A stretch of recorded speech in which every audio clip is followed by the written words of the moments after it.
Welcome to Russian History Retold,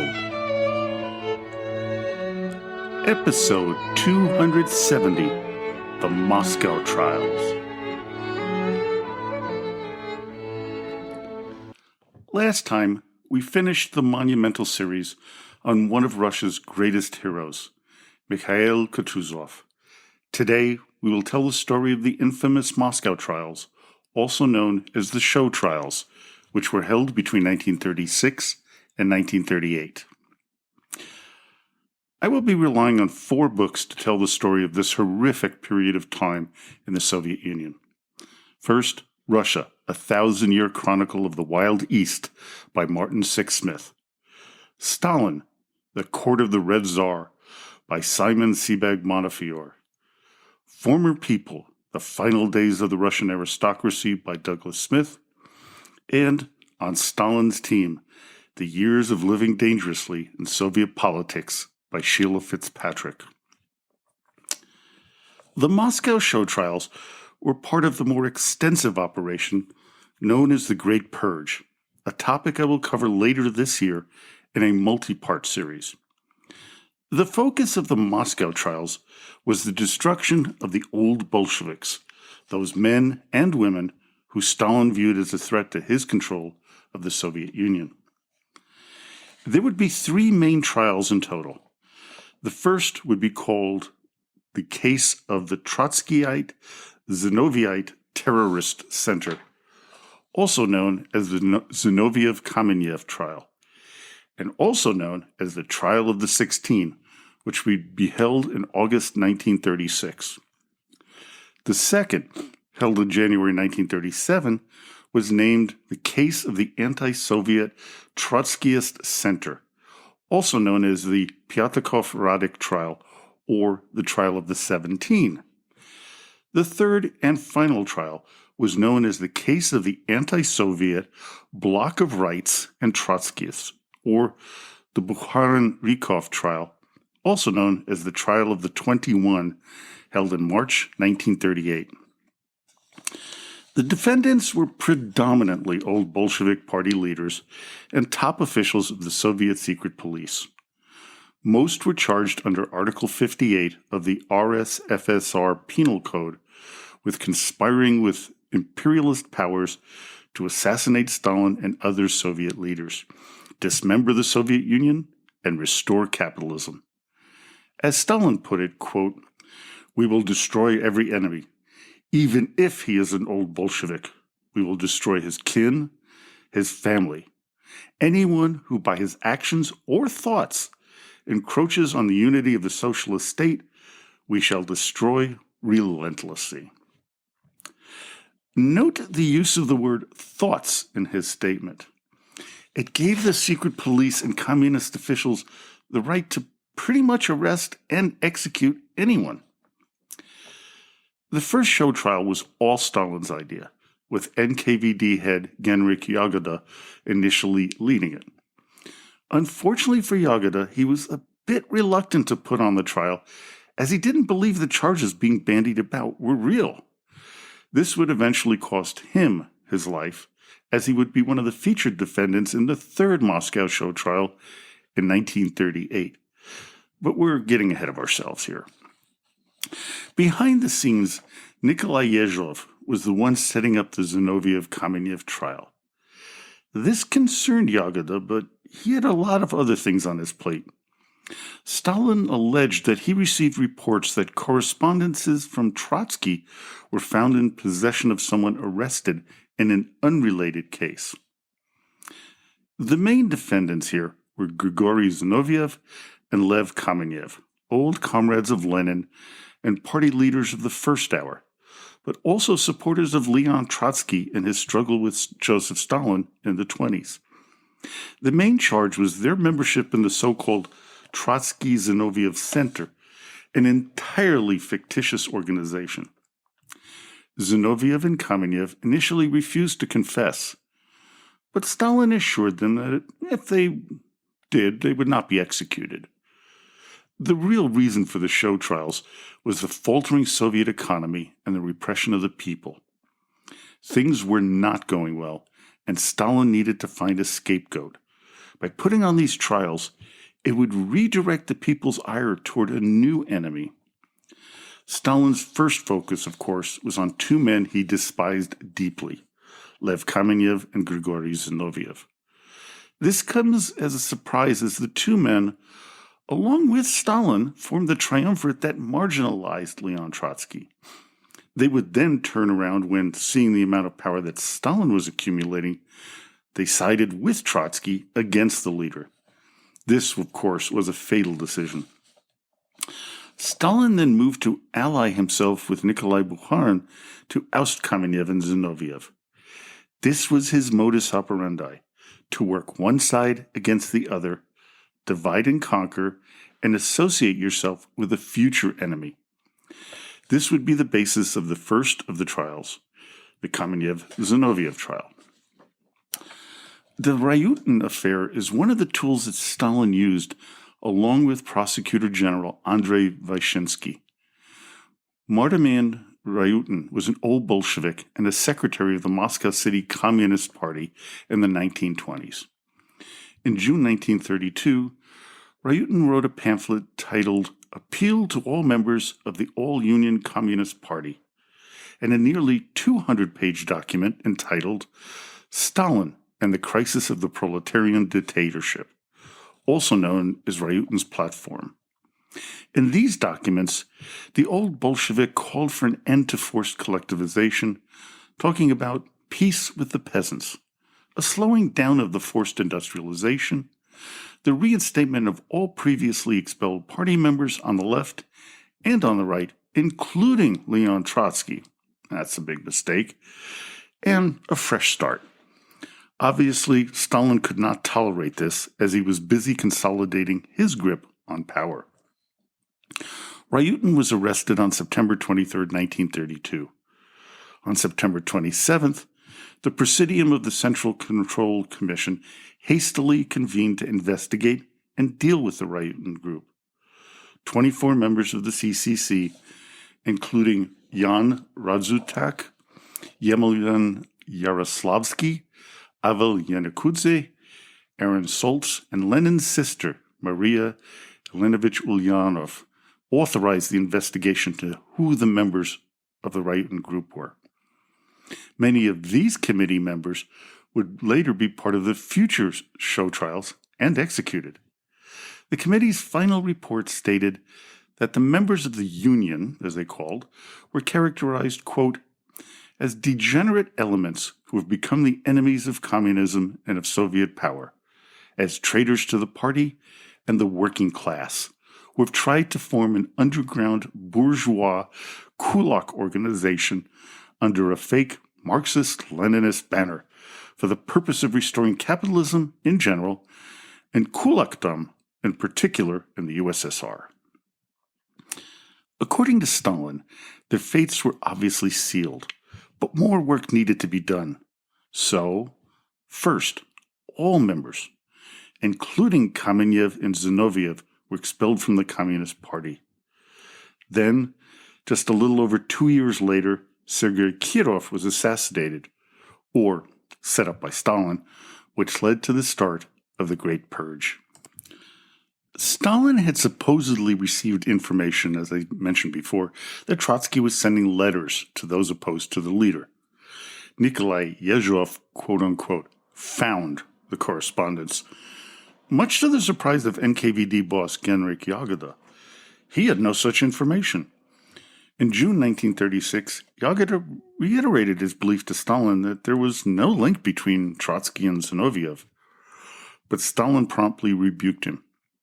The NKVD chief knew deep down that he was now in trouble. A number of supposed co-conspirators were arrested and tortured, many under the supervision of Stalin. They would confess that Kamenev, Zinoviev, and 14 others were involved in a conspiracy. The main charge was forming a terror organization with the purpose of killing Joseph Stalin and other members of the Soviet government. All of the defendants were sentenced to death and were subsequently shot in the cellars of the Lubyanka prison in Moscow by NKVD chief executioner Vasily Blokhin. Blokhin is one of history's cruelest killers of all time. He is said to have executed thousands of men by himself.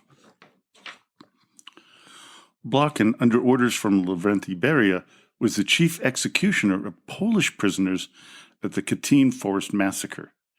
It was said that he would work 10 hours a night, shooting each victim in the back of the head with a German Walther pistol, as he didn't trust the Soviet-made TT-30.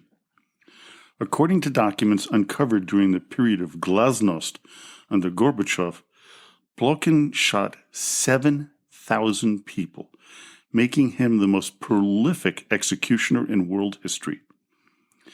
He killed all of those people in just 28 days. As you can tell, Stalin and his policies brought out the worst in humankind. The first show trial was kind of absurd in many ways. Some of the confessions and evidence were clearly false. One example was the old Bolshevik Eduard Holtzman, who was accused of conspiring with Trotsky and his son Sedov to assassinate the Soviet hierarchy in a meeting in Copenhagen at the Hotel Bristol in 1932, where Leon was supposedly giving a public lecture. A week after the trial, it was revealed by Danish social democratic newspapers that the hotel had been demolished in 1917. Stalin was furious with this stupid claim. He reportedly yelled, quote, "What the devil did you need the hotel for? You would have had said railway station. The station is always there." Stalin was conveniently away from Moscow during the first trial. This was done to brush off any criticism of the boss by the people if the prosecution didn't go as planned. Still, as you might guess, he kept a running correspondence with both Lazar Kaganovich and Yezhov. It was essential to Stalin that the prosecutor and the judge make it clear during the hearings that, quote, "the role of the Gestapo should be exposed in its full magnitude." Stalin knew that eventually he would have to face off against the Nazis, so he had to make them the bad guys early on. The lead prosecutor of the first show trial was Andrei Vyshinsky. Even though he once signed an arrest warrant for Lenin, he would become a close associate of Joseph Stalin. Whatever the boss wanted, Vyshinsky would provide. At the first trial, he would say this about the defendants: "Shoot these rabid dogs. Death to this gang who hide their ferocious teeth, their eagle claws from the people. Down with that vulture Trotsky, from whose mouth a bloody venom drips, putrefying the great ideals of Marxism. Down with these abject animals. Let's put an end once and for all to these miserable hybrids of foxes and pigs, these stinking corpses. Let's exterminate the mad dogs of capitalism, who want to tear to pieces the flower of our new Soviet nation. Let's push the bestial hatred they bear our leaders back down their own throats." In a somewhat gruesome example of the degradation of both the executed and the executioners, when Kamenev and Zinoviev were shot, the bullets were, according to Montefiore, quote, "dug out of their skulls, wiped clean of blood and pearly brain matter, and handled to Yagoda, probably still worn." He further went on to write, "Yagoda labeled the bullets Kamenev and Zinoviev, and treasured these macabre but sacred relics, taking them home to be kept proudly with his collection of erotica and ladies' stockings." Unfortunately, it wouldn't be too long before Yagoda would suffer the same fate. The man who would replace him, Nikolai Yezhov, would keep the bullets until his death in the third show trial. As Sheila Fitzgerald puts it in her book On Stalin's Team, quote, "Like any good suspense story, the scenario of the first Moscow show trial hinted at future sequels. There were suggestions of links with the right and a promising nerve center of a terrorist conspiracy involving former leftists, including Karl Radek and Yuri Pyatakov, was emerging in the interrogation testimonies. As she further tells us, on the last day of the trial, Prosecutor Wyszynski made the startling announcement that as a result of compromising testimony offered in the trial just concluded, investigations would begin of Tomsky, Rykov, Bukharin, and Pyatakov. It was all set up to be this way by Stalin to rid himself of his potential rivals. The second show trial began on January 23, 1937, and would continue for 7 days. This trial involved 17 Old Bolsheviks, including Karl Radek, Yuri Pyatakov, Grigory Sokolnikov, and Leonid Serebrykov. These were all men who were crucial in the early days of the Bolshevik Revolution and the subsequent Russian Civil War. Radek would be critical in this trial as his confession, likely induced by torture, would implicate men like Bukharin, Alexei Rykov, Marshal Mikhail Tukhachevsky, setting the stage for the trial of the military and trial of the 21. The case of the anti-Soviet Trotskyist Center was another successful attempt by Stalin to rid himself of anyone who would challenge or question his ultimate authority. One of the ways that Stalin would breed fear into those he suspected of turning on him was to play kind of a cat and mouse game. One day he would denounce the person, and the next he would invite them to dinner. Another scheme was to arrest the wife of his target before going after the husband. One example of this during the show trial period was that of Yuri Pyatakov. His wife was arrested in July 1936 because of her so-called connections to Leon Trotsky.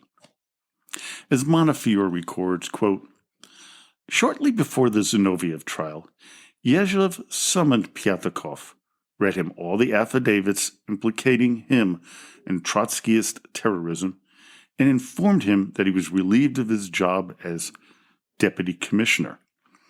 Pyatakov offered to prove his innocence by asking to be personally allowed to shoot all those sentenced to death at his trial, including his former wife, and to publish this in the press. As a Bolshevik, he was willing to even execute his own wife." Another friend of Stalin had also had enough of the arrests of the Old Bolsheviks, many of whom were longtime comrades. Sergo Ordzhonikidze was upset his brother had been arrested, as well as Avel Enyukidze. Anastas Mikoyan remembered Ordzhonikidze saying the following about Stalin: "We were such close friends, and suddenly he allows this sort of thing to be done." It disturbed Ordzhonikidze so much that he went home and shot himself on the eve of the Central Committee plenum. In the second trial, the setup for the third trial and another purge, that of army officers, was offered up by Radek in his so-called confession. He said that there was, quote, "a third organization separate from the cadres which had passed through Trotsky school, as well as semi-Trotskyists, quarter Trotskyists, 1/8 Trotskyists, people who helped us, not knowing of the terrorist organization, but sympathizing with us, people who, from liberalism, from a front against the party, gave us this help." Although I'm not going to go into depth about the military trials and purges, since I will do this at a later date, it should be noted that German intelligence fueled much of the suspicion of the leaders of the Red Army to eliminate many of the officers before invading Soviet Union. The evidence they leaked was that Marshal Tukhachevsky was planning a coup. While this was carefully not presented at the trial, it did influence Stalin's mindset. He viewed the military as his greatest potential enemy and threat. Also, unlike the Moscow show trials, the military, or Tukhachevsky affair, it was held in secret. Stalin didn't want the Germans to know what he was doing to his own army. The last and most absurd of the show trials was known as the case of the anti-Soviet bloc of rightists and Trotskyists, of the trial of the 21. The biggest target of them all was Nikolai Bukharin, although men like Yagoda, Alexei Rykov, Nikolai Krestinsky, and Christian Rakovsky were important. Stalin really needed to get rid of Bukharin. The charges brought against the men included murdering Sergei Kirov, Valerian Kupachev, State Political Director at OGBQ Chair Vyacheslav Menzhinsky, and writer Maxim Gorky and his son. They were also accused of unsuccessfully trying to assassinate Lenin, Stalin, and Yakov Sverdlov in 1918. They were plotting to assassinate Sverdlov again, Vyacheslav Molotov, Lazar Kaganovich, Clement Voroshilov, and, once again, Stalin. They were also conspiring to wreck the economy by sabotaging mines, derailing trains, killing cattle, deliberately organizing deficit of food products, and putting nails and glasses in butter, and the country's military power. They were also accused of spying for British, French, Japanese, and German intelligence agencies. And finally, they were making secret agreements with Germany and Japan, promising to surrender Belarus, Ukraine, Central Asia, and the Russian Far East to foreign powers. While there was opposition to Stalin, the truth is that the real chance of anyone pulling off a coup or removing the Soviet leader disappeared in 1933. Stalin just couldn't allow anyone to voice any opposition to him. Something in his psyche wouldn't allow criticism or even perceived criticism. What is remarkable about Bukharin being put on trial at all is that Stalin allowed him to escape the Soviet Union. Bukharin was sent to Paris by Stalin in February 1936 to negotiate the purchase of the Marx and Engels archives held by the German Social Democratic Party before its dissolution by Hitler. His young wife, Anna Lorena, joined him, which opened the possibility of exile.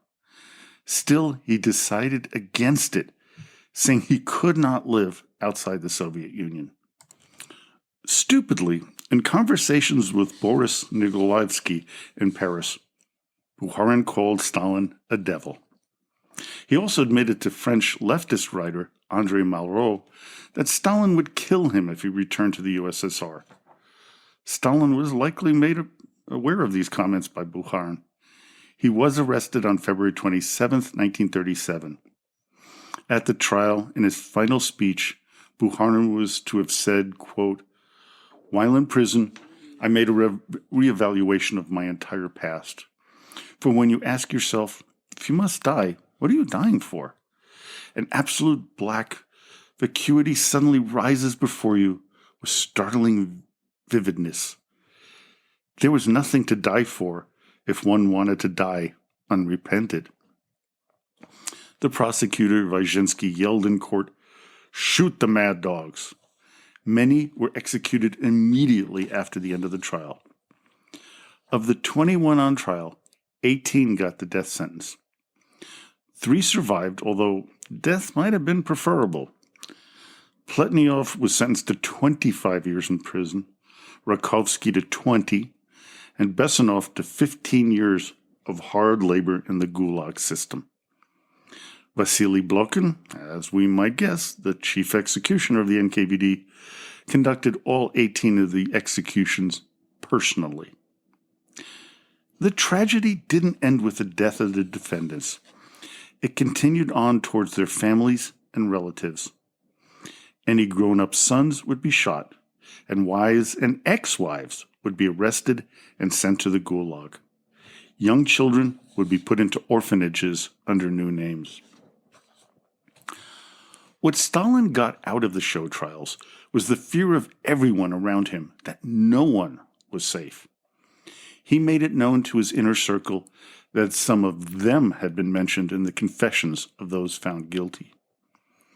Hearing that from their boss must have sent shivers down their spines.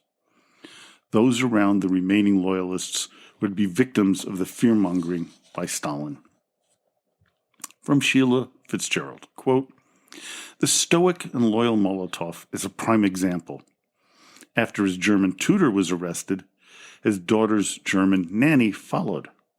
His closest friend, Alexander Arosev, was arrested in July 1937 and executed 6 months later.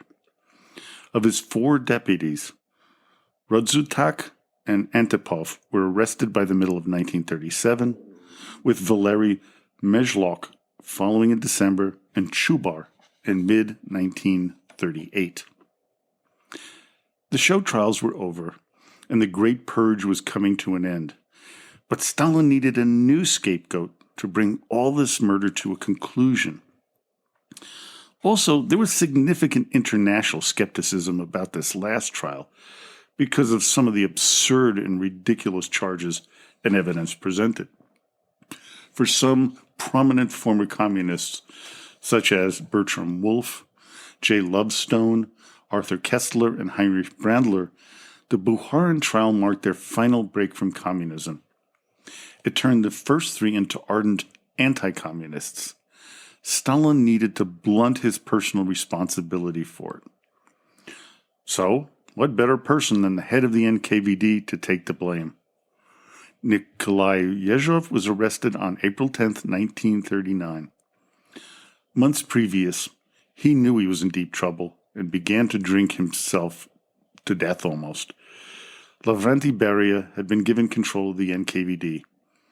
Yezhov knew the routine: get a job, lose a job, get arrested, and lose their life. Yezhov-Shishina was the term used by the Soviet press to describe the Great Purge and the Moscow show trials. While Yezhov's arrest and subsequent execution were not made public, Stalin made it known that certain elements with the NKVD had overstepped their bounds and were guilty of taking things too far. The people were too frightened to believe anything other than what Stalin had told them. It was not the end of the show trials, but it was the end of this series of them. Well, I hope you enjoyed today's episode. Join me next time when we cover a much brighter and more artsy subject: the history of one of the world's greatest museums, the Hermitage. So, until next time, до свидания и спасибо за внимание.